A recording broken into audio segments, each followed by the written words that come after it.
હવે વિદ્યાર્થી મિત્રો જોઈએ સ્વાધ્યાય 6.5 નો દાખલા નંબર 14. હવે તમને અહીંયા આપ્યું છે x અને y નો સરવાળો 60 છે તથા x * y³ મહત્તમ થાય તેવી બે ધન સંખ્યાઓ x અને y શોધો. હવે આપણને કઈ સંખ્યાઓ શોધવાની કીધી? બે ધન x અને y. હવે ધન સંખ્યાઓ છે એટલે x પણ 0 થી મોટો હોય અને y પણ 0 થી મોટો એ નક્કી છે. પછી બીજી વસ્તુ, m નો સરવાળો બેનો 60 છે. બે ધન સંખ્યા છે, બંનેનો સરવાળો 60 છે, તો x અને y બંને 60 થી ઓછા હોવા જોઈએ. કેમ ઓછા હોય? ધારો કે આનું 0 લઉં ને તો x 60 થાય, પણ મારે y કે x 0 નથી લેવાના, ધન કિંમત લેવાની છે. એટલે x અને y 0 અને 60 ની વચ્ચે હોવા જોઈએ. હવે આપણો પ્રશ્ન છે કે x * y મહત્તમ કઈ રીતે બને? હવે આપણે વિધેય બનાવવાનું. x * y ને કરતા કરો તો 60 ઓછા x એનો ક્યુબ થાય, અને x ને કરતા કરો તો 60 ઓછા y. બે વસ્તુ બને. તમે જો x ની જગ્યાએ 60 ઓછા y લખો તો y ચલમાં વિધેય કન્વર્ટ થાય. હવે આને આપણે મહત્તમ બનાવવાનું છે. x * y³ ને મહત્તમ બનાવવું છે તો આપણે એક વિધેય લઈએ. x ની જગ્યાએ 60 ઓછા y મૂકો into y³. હવે આ વિધેયને હું fy કહું. એટલું ધ્યાન રાખવાનું વિદ્યાર્થીઓ કે જેને મહત્તમ બનાવવાનું છે એને કોઈ એક ચલમાં વિધેયમાં કન્વર્ટ કરવું. તો x ની જગ્યાએ મેં મૂક્યા 60 - y, એટલે મારું ચલ વિધેય y માં કન્વર્ટ થઈ ગયું. f વિધેય મારું y ચલમાં કન્વર્ટ થઈ ગયું. હવે પ્રોસેસ એ જ કરવાની, f'(y) અને fy પહેલા એને ગુણી કાઢો તો 60 y³ માઈનસ y ની 4 ઘાત f'(y) બરાબર 180y² ઓછા 4y³. તો આમાંથી 4, હવે અહીંયા જો 4 કોમન નીકળે છે. 45 * 90, 90 ગુણ્યા 2 એટલે 180, 45 ગુણ્યા 4 એટલે 180. 4y² કોમન નીકળે એટલે અહીંયા રહેશે 45 ઓછા y. આ f'(y) આપણો બનશે. હવે એટલું જ ધ્યાન રાખવાનું, જેને મહત્તમ બનાવવાનું છે એને વિધેયમાં કન્વર્ટ કરવાનું. મેં અહીંયા x ની જગ્યાએ 60 ઓછા y મૂક્યા છે, એટલે આખું વિધેય એક ચલ y માં કન્વર્ટ થઈ ગયું. હવે આ મારો બન્યો f'(y). વિધેય વિકલિત કસોટીના ઉપયોગ પ્રમાણે આ જે f'(y) 0 થાય એવા y આપણે શોધવાના. f'(y) 0 implies તમે 4y² into 45 - y બરાબર 0. આનો મતલબ થયો કે તમારો y 0 હોવો જોઈએ અથવા y 45, પણ y તો ધન સંખ્યા છે એટલે y 0 હોઈ શકે નહીં. એનો મતલબ થયો કે y આપણો 45 હોવો જોઈએ. આ y માટે જો f'(y) ને જો મારે મહત્તમ બતાવવું હોય તો f'(y) ઋણ થવો જોઈએ. f'(y) શોધે. f'(y) એટલે આના ઉપરથી f'(y) ઉપરથી f'(y) શોધી કાઢીએ. 180 * 2y, આનું વિકલન કરીએ માઈનસ 4 × 12y². બરોબર? આ આપણો f'(y) થયો. y મારે 45 મૂકવાનું છે. અહીંયા થોડુંક આપણે સાદું રૂપ આપી દઈએ. 180 × 12 છે એટલે 45 × 180 અને 5 15 તારીખ 45. બરોબર? આ આપણા અવયવ. તો 4 × 12 કોમન નીકળે છે, 12y કોમન કાઢી શકો છો. તો અહીંયા વધ્યા 30. બરોબર? 30 માઈનસ અહીંયા 12y કોમન નીકળ્યા તો આ તમારો y મળશે 30 ઓછા y.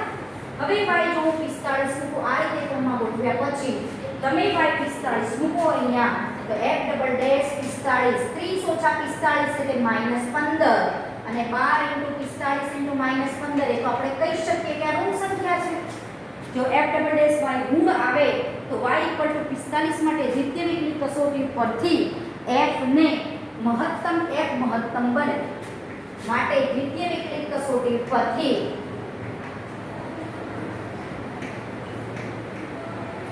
y = 45 માટે f એટલે કે x * y³, x * y³ મહત્તમ બને. f એટલે કે x * y³ મહત્તમ બને. હવે આપણને એટલું જ પૂછવું છે કે મહત્તમ બને એવું સાબિત કરો અને ધન સંખ્યાઓ પણ મેળવો એવું કીધેલું છે. કોના માટે મહત્તમ બન્યો? y બરાબર 45 માટે x * y ક્યુબ મહત્તમ બન્યો.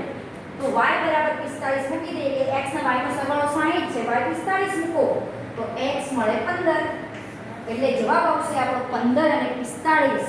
હવે એમનો સરવાળો તમારો 60 થાય અને આ કિંમતો x * y ક્યુબ તરીકે લો તો એ તમારે મહત્તમ બને એવું કહી શકો. બરોબર? એટલે આપણો જવાબ આવશે 45 અને 15. હવે આવી જ રીતનો દાખલો 15મો છે. x + y = 35 છે.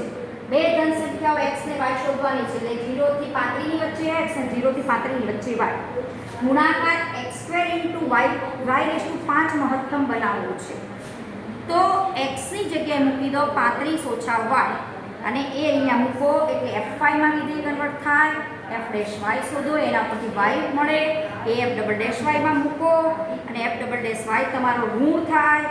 તો આ બિંદુ આગળ f ને મહત્તમ કિંમત મળે છે એવું કહી શકાય. હવે એવો જ 16મો દાખલો છે, જોઈએ. 15મો સેમ આ મેથડનો છે, ટ્રાય કરજો. 16મો દાખલો જોઈએ. હવે 16મા દાખલામાં તમારી પાસે છે અહીંયા આ સમજવાની વસ્તુ છે કે સરવાળો આટલો થવો જોઈએ. ધન સંખ્યાઓ છે, આ એક હિન્ટ આપી દઉં, બે સંખ્યાઓ છે એમનો સરવાળો 16 થાય. ધારો કે x અને y બે ધન સંખ્યાઓ એવી શોધો કે જેમનો સરવાળો 16 છે અને એમના ઘનોનો સરવાળો ન્યૂનતમ થાય. એટલે કે ધારો કે બે ધન સંખ્યાઓ x અને y છે તો એમનો સરવાળો 16. તો જ્યાં x તમારો 0 અને 16 ની વચ્ચે હોવો જોઈએ, y પણ 0 અને 16 ની વચ્ચેની કોઈ કિંમત હોવી જોઈએ તો તમને આ વસ્તુ બને. હવે આપણને પૂછ્યું છે એમના ઘનોનો સરવાળો. એટલે કે બે સંખ્યાઓ જે x ને y દીધી છે એમના ઘનોનો સરવાળો. આને મારે મહત્તમ બનાવવો છે. જો મારો x + y = 16 હોય તો અહીંયા તમે y બરાબર લઈ શકો 16 - x અથવા x ને કરતા કરો તો 16 - y બેમાંથી ગમે તે તમે વિધેયમાં કન્વર્ટ કરી શકો. તો હું અહીંયા વિધેય બનાવું એમનો ઘનોનો સરવાળો y તરીકે મૂકું 16 - x. એટલું ધ્યાન રાખવાનું x³ + y³ એટલે y એટલે મારો થશે 16 - x. હવે મારે આના ઉપરથી f' શોધવાનો. f' ક્યાં 0 થાય છે ax શોધવાનો અને ax ઉપરથી f'' માં એની કિંમત મૂકવાની. તો x બરાબર 8 માટે f'' એ ઋણ થવાનો છે, ધન થવાનો છે, ન્યૂનતમ બતાવવાની છે. બરોબર? ઘનોનો સરવાળો ન્યૂનતમ. તો આપણે f' શોધી દઈએ. 3x² + 3 × 16 - x નો વર્ગ અને 16 - x નું વિકલન 16 નું 0 - x નું -1. તો 3 કોમન કાઢો તો x² - 16 - x નું વિકલન. તો 3 x તફાવતની રીતે અવયવ પાડો. x - y x + y. તો આ x ગયા 16 તરી 48. આ x અહીંયા લઈ જાઓ -+ x 2x - 16. બે કોમન કાઢો 48 નું 96 x - 8. આ આપણો f'(x). f'(x) ક્યાં 0 થાય તો x બરાબર તમને 8 આવશે. ઇમ્પ્લાઇઝ x બરાબર 8. આ બંને વસ્તુ f'(x) માં મૂકવાની. f'(x) આપણો આવો બનશે. અહીંયાથી f'(x) આવો થયો છે તો આના ઉપરથી f'(x) આપણો કેવો છે 3x² પ્લસ અહીંયા છેલ્લે આપણે f'(x) શોધેલો છે. અહીંયાથી વિકલન મારી દઈએ. આ આપણો છે f'(x). 96 × 1x - 8. 96 અચળ, x નું 1 1 નું 0. તો f'(x) આપણું થશે 96.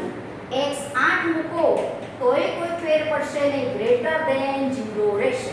એટલે એનો મતલબ થયો કે x હું 8 લઉં તો દ્વિતીય વિકલિત કસોટી પરથી f એ સ્થાનીય ન્યૂનતમ કિંમત x બરાબર 8 માટે f ને સ્થાનીય ન્યૂનતમ કિંમત મળે છે એમ કહેવાય. કયા x માટે? 8 માટે. તો સરવાળો જો x ને y નો 16 હોય, x 8 આવે તો y પણ તમારો 8 આવે. અને કઈ કિંમત પૂછી હોય, કેટલી સ્થાનીય ન્યૂનતમ કિંમત મળે છે, તો આ x મારે આ વિધેયમાં અહીંયા મૂકવો પડે અને જે કિંમત મળે એ મારી સ્થાનીય ન્યૂનતમ કિંમત થાય. આપણને પૂછી નથી, ખાલી એટલું જ પૂછ્યું છે તેમના ઘનોનો સરવાળો ન્યૂનતમ છે એવી બે ધન સંખ્યાઓ x અને y શોધો. સ્થાનીય ન્યૂનતમ કિંમત x બરાબર 8 માટે છે, માટે y પણ 8 મળશે. કિંમત પૂછી હોય તો x ની 8 ની કિંમત મૂકી અને મારે સાદું આપવાનું રહે. અહીંયા 8 નો ક્યુબ પ્લસ 16 ઓછા 8 કઈ આ તો શું બતાવે છે કે x બરાબર 8 માટે f ન્યૂનતમ મળે છે, પણ કેટલો ન્યૂનતમ મળે છે જો એ પૂછ્યો હોય તો x ની કિંમત 8 મારે અહીંયા મૂકવી પડે. બરાબર, આ રીતે આપણે આ દાખલો કરી શકીએ. 16મો. હવે આગળ જોઈએ 17મો દાખલો. 17મો અને 18મો દાખલો એક જેવા છે. આપણે 17મો દાખલો ગણીએ. 17મા દાખલામાં પહેલા આપ્યું છે શું એ પહેલા વાંચવાનું, આકૃતિ બનાવવાની અને એની ઉપરથી શોધવાનું શું છે નક્કી કરવાનું. હવે જો 17મા દાખલામાં જેમની બાજુના માપ 18 સેન્ટીમીટર હોય તેવા પતરાના ચોરસ ટુકડાના દરેક ખૂણેથી 4 એકરૂપ ચોરસ કાપ્યા છે. પહેલા તો શું છે, પતરું છે 18 સેન્ટીમીટર વાળો ચોરસ, એટલે લંબાઈ અને પહોળાઈ 18 સેન્ટીમીટર છે. પહેલા પતરું દોરી દઈએ, ચોરસ પતરું. આ આપણું ચોરસ પતરું, એની લંબાઈ પહોળાઈ બધું 18 સેન્ટીમીટર છે. આ પણ 18, આ પણ 18 અને આ પણ 18 સેન્ટીમીટર છે. હવે એમ કે છે એના 4 ખૂણા, 4 ખૂણામાંથી ચોરસ કાપે. પાછા આ 4 ખૂણા એમાંથી આપણે ચોરસ કાપે. આ 4 ખૂણા એમાંથી ચોરસ કાપે. હવે કંઈક સેન્ટીમીટરના તો મારે બધી બાજુ 4 ખૂણામાંથી કાપવા પડે. ધારો કે આ 1 સેન્ટીમીટર, 1 સેન્ટીમીટર, 1 સેન્ટીમીટર, તો આટલું મારું શું થાય, આખો 18 હતો. આ x આ x નીકળી જાય તો 18 - 2x. એ જ રીતે અહીંયા પણ ચોરસ કાપેલો છે તો 18 - 2x રહે. તો આ પણ મારો આટલો જે ભાગ છે એ 18 - 2x કહેવાય. આ પણ મારો 18 - 2x રહે, કારણ કે આ x આ x જતા રહે આખા 18માંથી, એટલે 18 - 2x સેન્ટીમીટર મારો આટલો ભાગ રહે. એટલે વિચારો, કલ્પના કરો કે ધારો કે મેં એક ચોરસ કાગળ લીધો છે, એના ખૂણાથી મેં ચોરસ કાપીને આમ વાળવાના છે અને ચોરસ કાપીને વાળવાના છે. હવે દરેક ખૂણાથી 4 એકરૂપ ચોરસ કાપીને અને બાકીના ભાગને વાળીને ખુલ્લી પેટી બનાવવાની છે.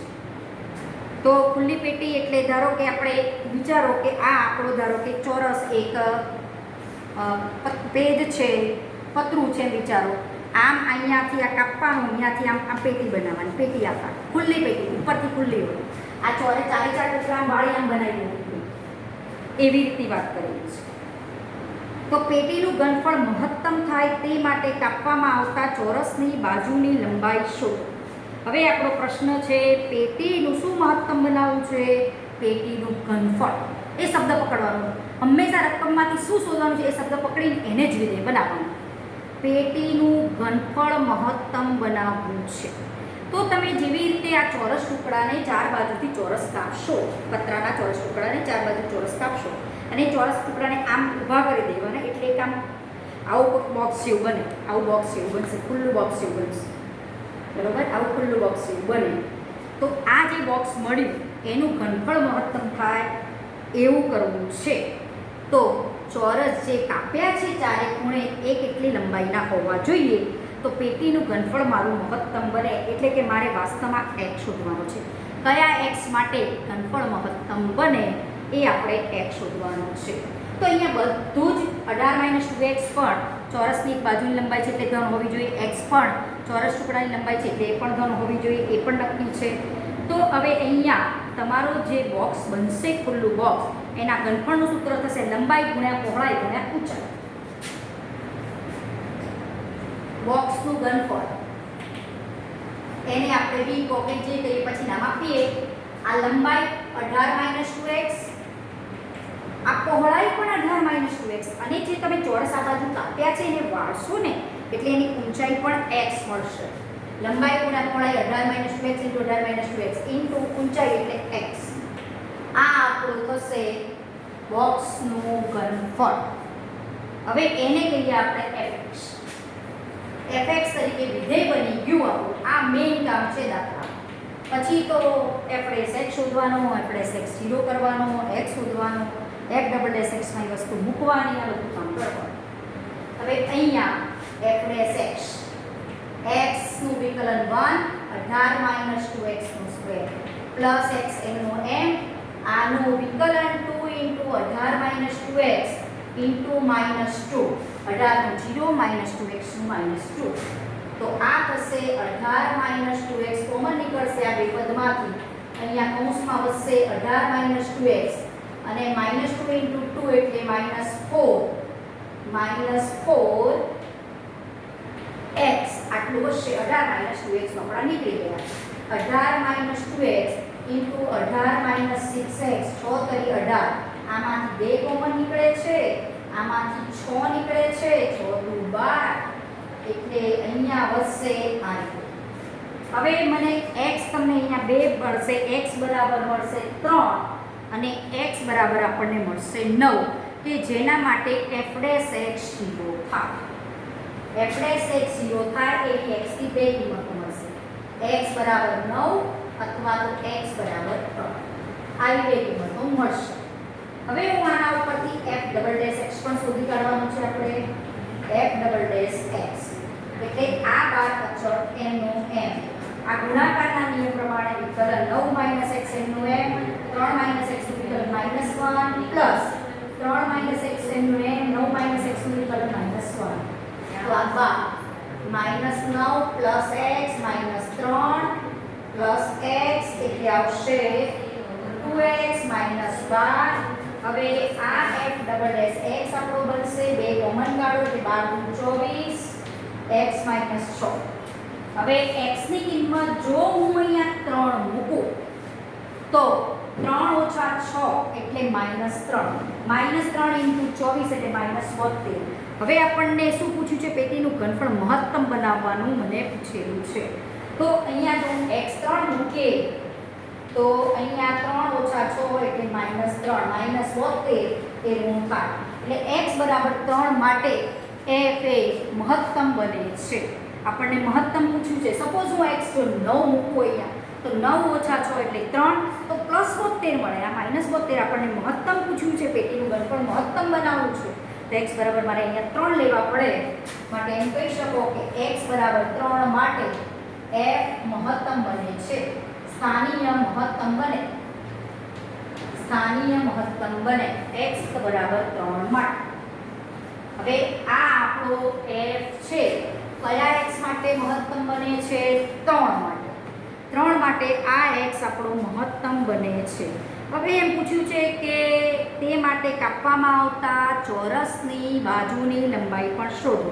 તો જે મેં ચોરસ કાપ્યા છે ચારે ખૂણાથી તો x જે મેં આપ્યું છે એને નામ કે આ ચોરસ બાજુની લંબાઈ x છે.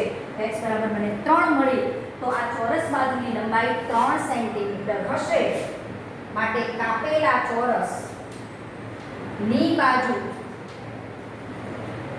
x બરાબર 3 સેન્ટીમીટર થાય એ આપણો જવાબ નીકળશે.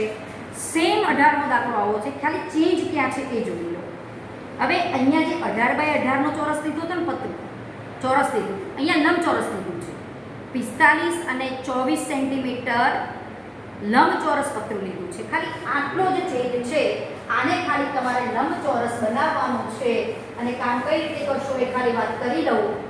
આ આપણો એક લંબચોરસ પતરું છે. ચોરસની જગ્યાએ લંબચોરસ પતરું છે. એના ચાર ખૂણે એકરૂપ ચોરસ કાપ્યા છે. ચારે ધારે એકરૂપ ચોરસ કાપ્યા છે. આ એકરૂપ ચોરસ કાપ્યા છે. આ x x x x આ બધા સરખા ચોરસ કાપ્યા છે. એના ચારે ખૂણે આપણે ચોરસ કાપી બેસી ગયા. બરોબર, એ મેં બતાવ્યા. હવે પતરાની લંબાઈ હતી 45 અને પહોળાઈ હતી 24. ધારો કે આ આખી 45 હોય એમાંથી આ 2x નીકળી જાય તો શું રહે? 45 - 2x. એ જ રીતે આ પણ શું રહે? 45 - 2x. અને આ શું રહે? 24 હતી આખી પહોળાઈ તો આમાંથી 2x નીકળી જાય એટલે 24 - 2x. આટલું પણ શું રહે? 24 - 2x. આ જે બે ચારે ખૂણે ચોરસ કાપ્યા છે ને એને કાપી અને એમ વાળવાના છે અને એમાંથી તમારે ખુલ્લી પેટી બનાવવાની છે. અને એ બેટનું ઘનફળ મહત્તમ કરવાનું છે. એ આવું જ છે. તો એનાથી જે બોક્સ બને છે એનું ઘનફળ, તો લંબાઈ કેટલી થશે? આની લંબાઈ થશે 45 - 2x, પહોળાઈ થશે 24 - 2x અને ઊંચાઈ થશે આની x. લંબાઈ, પહોળાઈ, ઊંચાઈ આ તમારો fx બનશે. સેમ પછી આગળ દાખલો ગણવાનો થશે. એ તમે આગળ કરજો. સેમ મેથડનો છે. આ ઉદાહરણમાં પણ દાખલો છે. આ 3 દાખલા કરીએ એટલે આ કોન્સેપ્ટ ક્લિયર થઈ જાય. 19. હવે 19માં દાખલામાં કીધું છે સાબિત કરો કે નિયત વર્તુળમાં અંતર્ગત તમામ લંબચોરસોમાં, એક નિયત કરેલું વર્તુળ છે, અંતર્ગત એટલે કે અંદર જે લંબચોરસો છે એમાં ચોરસનું ક્ષેત્રફળ મહત્તમ છે. એટલે લંબચોરસને મારે ચોરસ સાબિત કરવાનું છે એવો ટાર્ગેટ થયો. હવે જોઈએ 19મો દાખલો. 18 સેમ મેથડ છે, ખાલી ચોરસની જગ્યાએ અહીંયા લંબચોરસ કીધેલું છે અને તમારે એ રીતે એનું કામ કરવાનું છે. હવે જોઈએ 19મો દાખલો. નિયત વર્તુળમાં અંતર્ગત તમામ લંબચોરસોમાં ચોરસનું ક્ષેત્રફળ મહત્તમ બને છે. હવે એક કરેલું નિયત કરેલું એક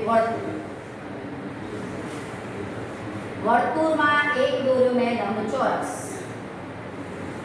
આ એનું કેન્દ્ર. હવે એમ કે છે કે આ ચોરસ લંબચોરસોમાં ચોરસનું ક્ષેત્રફળ મહત્તમ છે. તો આ લંબચોરસને હું ચોરસ બતાવી દઉં અને એનું ક્ષેત્રફળનું જે વિધેય બનાવીએ એને હું મહત્તમ બતાવી દઉં તો ચાલે. ચલો, આ આપણી થઈ ત્રિજ્યા, બરોબર? આ આપણી સપોઝ ત્રિજ્યા છે. હવે આ ખૂણો સપોઝ થીટા છે, આ ધારો કે ખૂણો થીટા છે. તો આપણે ગણિતમાં શીખ્યા છીએ કે આ વર્તુળ પર જે બિંદુ આવે એના યામ અંતર r હોય અને x અક્ષ સાથે જો થીટામાં ખૂણો બનાવતો હોય તો આ બિંદુના યામ r cos θ r sin θ થાય. એ આપણને ખબર છે, બરોબર? હવે એમ કહે છે કે અંતર્ગત તમામ લંબચોરસોમાં ચોરસનું ક્ષેત્રફળ મહત્તમ બતાવવું છે. હવે આ જે ખૂણો છે એ મારો થીટા છે. થીટા મારો 0 થી 90 ની વચ્ચે છે એ આપણને ખબર છે. આ આકૃતિ પરથી 0 થી 90 ની વચ્ચે મેં ખૂણો થીટા લીધેલો છે, બરોબર? હવે આમાંથી મારે વિધેય બનાવવાનું છે. તો આ અંદર મેં લંબચોરસ દોર્યો છે. તો લંબચોરસનું ક્ષેત્રફળ કેટલું થાય એ મારે નક્કી કરવું છે. ચલો, જો આના યામ r cos θ r sin θ થાય તો આટલું અંતર તમે અહીંયા ધારો કે અહીંયા બિંદુ મૂકો ને અહીંયા વિચારો તો આ આપણી લંબાઈ કેટલી થાય અને આ પહોળાઈ કેટલી થાય એ નક્કી કરવું છે. તો પહેલા લંબચોરસના ક્ષેત્રફળનું સૂત્ર આપણને ખબર હોવી જોઈએ. લંબચોરસનું ક્ષેત્રફળ એટલે લંબાઈ ગુણ્યા પહોળાઈ. તો આ જે મેં લંબચોરસ અંદર દોર્યો છે એ લંબચોરસની લંબાઈ આપણી કેટલી થશે? 2r cos θ થશે. કેમ? કારણ કે આટલું જો આ યામ આ બિંદુના યામ r cos θ હોય, ધારો કે અહીંયા x અક્ષની કલ્પના કરો, આ આપણો y અક્ષ છે, તો આટલું અંતર r cos θ હોય તો જ આ બિંદુનો આ યામ r cos θ થાય.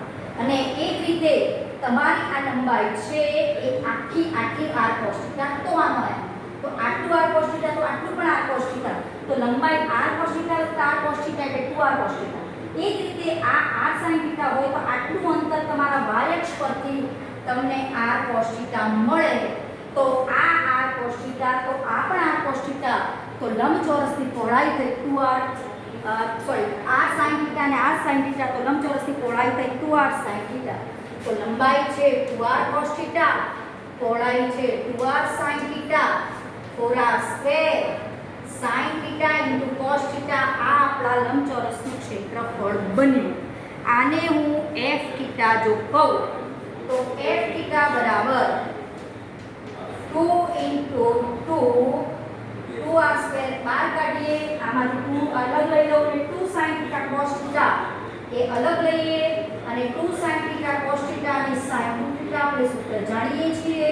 તો આ આપણો થયો f θ. હવે f' θ આના પરથી શોધી કાઢીએ. f ડેશ થીટા એટલે 2r² અચળ sin થીટા નો cos 2 થીટા into 2. હવે f ડેશ થીટા 0 થવો, f ડેશ થીટા 0 એનો મતલબ કે 4r² into cos 2 થીટા બરાબર 0. 4r² તો 0, r તો ત્રિજ્યા 0 ન હોય, એનો મતલબ થયો કે cos 2 થીટા બરાબર 0. જો cos 0 હોય તો 2 થીટા બરાબર π/2 થાય, કારણ કે આ ખૂણો આપણે 0 થી π/2 ની વચ્ચે લીધો છે. તો થીટા મારો થાય π/4. તો થીટા જો હું અહીંયા π/4 મૂકું તો f થીટા કેવો થાય છે એ જોવાનું રહે. f થીટા હવે આના ઉપરથી 4r² cos થીટા આપણો f થીટા હતો, 4r² cos 2 થીટા એ આપણો f થીટા હતો. તો f theta 8r² minus sin 2 theta થશે. બરોબર, થીટા બરાબર π/4 મૂકો તો અહીંયા આપણો બનશે sin થીટા એટલે π/4 એટલે અહીંયા આવશે sin π/2 એટલે 1 અને આ તો ધન હોય, r² ધન into -8 એટલે ઋણ થયો, એટલે f π/4 એ ઋણ થાય છે. કયા થીટા માટે? π/4 માટે. માટે એ લંબચોરસનું ક્ષેત્રફળ મહત્તમ બને છે. પણ કયા થીટા માટે મળે છે? π/4. મેં લંબચોરસની લંબાઈ કેટલી લીધી? આની લંબાઈ આપણે લીધી હતી 2r cos થીટા. આ લંબચોરસની પહોળાઈ લીધી હતી 2r sin થીટા. હવે વર્તુળ માટે ત્રિજ્યા તો સરખી જ રહે. થીટા મારું મળ્યો π/4, તો અહીંયા મૂકો cos π/4 એટલે 1/√2, આ મૂકો 1/√2 એટલે √2r અને √2r. જે લંબચોરસની લંબાઈ ને પહોળાઈ જો સરખી થાય તે લંબચોરસ ચોરસ કહેવાય. કયા થીટા માટે થઈ? π/4 માટે. તો થીટા બરાબર π/4 માટે આ જે લંબચોરસનું ક્ષેત્રફળ છે એ તમને મહત્તમ બને છે. લેસ ધેન 0 આવે f π/4. થીટા π/4 માટે લંબચોરસ નું ક્ષેત્રફળ મહત્તમ બને એટલે કે સ્થાનીય મહત્તમ બને.